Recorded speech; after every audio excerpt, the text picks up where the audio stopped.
Hello friends, எல்லாருக்கும் வணக்கம்.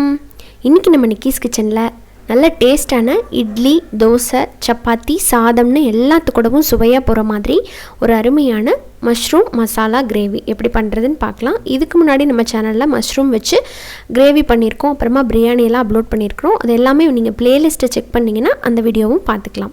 வீடியோக்குள்ளே போகிறதுக்கு முன்னாடி நீங்கள் நம்ம சேனல் நிக்கிஸ் கிச்சனை சப்ஸ்கிரைப் பண்ணலைன்னா ப்ளீஸ் பண்ணிவிட்டு கூட இருக்கிற பெல் ஐக்கானை கிளிக் பண்ணுங்கள். அண்ட் ஃபேஸ்புக், இன்ஸ்டாகிராம், ட்விட்டர்லேயும் நம்ம சேனலை மறக்காமல் ஃபாலோ பண்ணுங்கள்.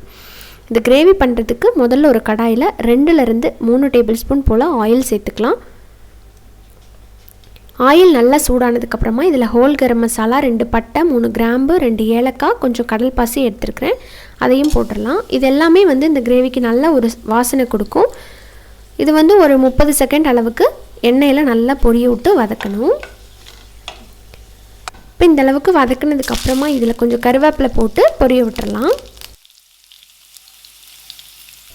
அப்புறமா இதில் 2 பெரிய வெங்காயத்தை நல்லா பொடி பொடியாக கட் பண்ணி சேர்த்துருக்குறேன். நான் மீடியம் சைஸில் 2 போட்டிருக்கேன். நீங்கள் பெரிய சைஸாக இருந்ததுன்னா 1 போட்டிங்கன்னா போதும். இது கொஞ்சம் நல்லா வதங்கி வரட்டும். இந்த மாதிரி சாஃப்டாக வதங்கி வந்தால் போதும். அதுக்கப்புறமா இதில் கீரைன ஒரே ஒரு பச்சை மிளகா சேர்த்துக்கிறேன். இது ஆப்ஷனல் தான், பச்சை மிளகா வேண்டான்னு நீங்கள் ஸ்கிப் பண்ணிக்கலாம், ஜஸ்ட் ஒரு ஸ்மெல்லுக்காக தான். அப்புறம் இதில் 1 டேபிள் ஸ்பூன் அளவுக்கு இஞ்சி பூண்டு விழுது சேர்த்துக்கலாம். சேர்த்துட்டு அதோட பச்சை வாசம் போகிற அளவுக்கு நல்லா வதக்கிக்கோங்க.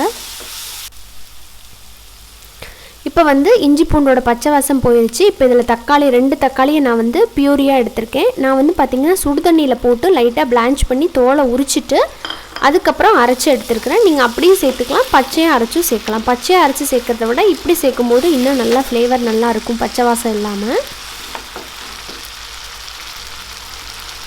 இப்போ தக்காளி நல்லா வதங்கி வந்திருக்கு. இப்போ இந்த டைமில் ஒரு 1/4 டீஸ்பூன் மஞ்சத்தூள், 1/2 டீஸ்பூன் அளவுக்கு சீரகத்தூள், அப்புறமா மல்லித்தூள் ஒரு 2 டீஸ்பூன் அளவுக்கு போட்டுக்கலாம். கூடவே மிளகாய்த்தூள் காரத்துக்கு தகுந்த மாதிரி போட்டுக்கோங்க. நான் 2 டீஸ்பூன் சேர்த்துக்கிறேன். அப்புறம் வீட்லேயே அரைச்ச கறி மசாலா பொடி, இது 1 டேபிள் ஸ்பூன் பக்கம் நான் போட்டிருக்கேன். இதோட லிங்க் டிஸ்கிரிப்ஷனில் கொடுக்குறேன். சூப்பராக இருக்கும் இந்த மாதிரி கிரேவி எல்லாம் பண்ணுறதுக்கு. நான்வெஜ், வெஜ் அந்த எந்த கிரேவி வேணாலும் நீங்கள் பண்ணிக்கலாம். இந்த பொடியெல்லாம் சேர்த்து நல்லா வதக்குனதுக்கப்புறமா நம்ம கட் பண்ணி வச்சுருக்கிற 1 பாக்கெட் காளான், இது 200 கிராம் இருக்குது, இதை சேர்த்துக்கலாம். ரொம்ப சின்ன சின்ன பீஸாக கட் பண்ணாதீங்க, ஏன்னா காளான் சீக்கிரமாக வெந்துடும். அதே நேரத்தில் தண்ணி விட்டு நல்லா சுருங்கி வரும். ஸோ ரொம்ப குட்டி குட்டி பீஸாக போட்டிங்கன்னா காளான் இருக்கிற இடமே தெரியாது. கொஞ்சம் பெரிய பெரிய பீஸாக போட்டுக்கோங்க. இது சேர்த்து இந்த மசாலாவோட நல்லா இதை மிக்ஸ் பண்ணி விட்டுருங்க. மிக்ஸ் பண்ணதுக்கப்புறமா இதில் நம்ம தேவையான அளவுக்கு தண்ணி சேர்த்து இதை வேக வைக்க போகிறோம். மீடியம் டு லோ ஃப்ளேமில் வச்சு நீங்கள் வதக்குனீங்கனாலே காளான் நல்லா தண்ணி விடும். இப்போ தேவையான அளவுக்கு நீங்கள் கொஞ்சமாக தண்ணி சேர்த்துக்கலாம். நான் கிரேவியாக பண்ணுறதுனால கொஞ்சம் ஒரு அளவாக தான் தண்ணி சேர்த்துருக்குறேன். இப்போ தண்ணி சேர்த்து நல்லா கொதிச்சிட்ருக்கு. இப்போ இந்த டைமில் தேவையான அளவுக்கு உப்பு போட்டுக்கலாம். உப்பு சேர்த்து ஒரு டைம் மிக்ஸ் பண்ணி விட்டுட்டு நம்ம மூடி வச்சிடலாம். இது ஒரு 6-7 நிமிஷத்துக்குள்ளேயே நல்லா வெந்து வந்துடும். ஸோ இப்போ பாருங்கள், ஒரு 6-7 நிமிஷம் ஆயிருக்கு. காளான் வெந்துருச்சான்னு பார்த்துருவோம். பாருங்கள், நல்லா வெந்து சுருங்கி வந்திருக்கு. இப்போ இது சரியாக இருக்கும். இந்த டைமில் 1 டம்ளர் அளவுக்கு நான் தேங்காய் பால் எடுத்திருக்கேன். இது ரொம்ப கெட்டியான பால் கிடையாது, ஓரளவுக்கு தண்ணி மாதிரி தான் நான் சேர்த்துக்கிறேன்.